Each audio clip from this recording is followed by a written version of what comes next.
চলো দেখাই ঈদের দিন স্পেশাল কি বানালাম।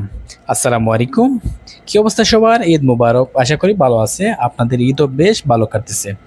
তাহলে শুরু করা যাক। আজকের রেসিপিটা খুবই সিম্পল, আমি আমার মতো করে বানিয়ে নিতেছি। আমি যেহেতু খুবই ব্যস্ত, 15 ঘন্টা ডিউটি চলতেছে আমার, এর মাঝে ইনস্ট্যান্ট কিছু বানাতে হবে, তাই আমি ইনস্ট্যান্ট রেসিপি নিয়ে চলে আসলাম। প্রথমে দেখতে পাচ্ছেন যে আমি রসুন এবং চেরি টমেটো একদম কি বলে পুরা পুরা করে ভেজে নিলাম। তারপর এখান থেকে নামিয়ে সোজাসুজি আমি ব্লেন্ড করে একদম একটা পিউরি বানিয়ে নেব।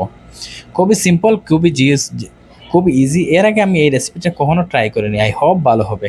আর ভালো না হলেও কিছু করার নাই, নিজের রান্না নিজেই খেতে হবে। তারপর এখানে দিয়ে দিলাম তেল, লাল মরিচের গুঁড়া এবং হলুদের গুঁড়া, দিয়ে দিলাম টমেটোর পিউরি। পিউরি দিয়ে ভালো করে নেড়েচেড়ে দিয়ে দিলাম পরিমাণ মতো জল।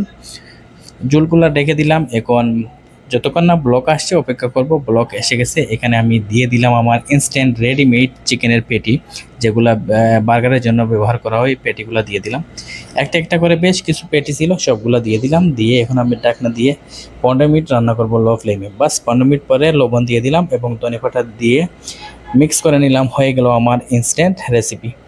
কেমন হয়েছে অবশ্যই কমেন্ট করে জানাবেন। আর ভালো থাকবেন, বেশি করে খাবেন আর এটা এনজয় করবেন।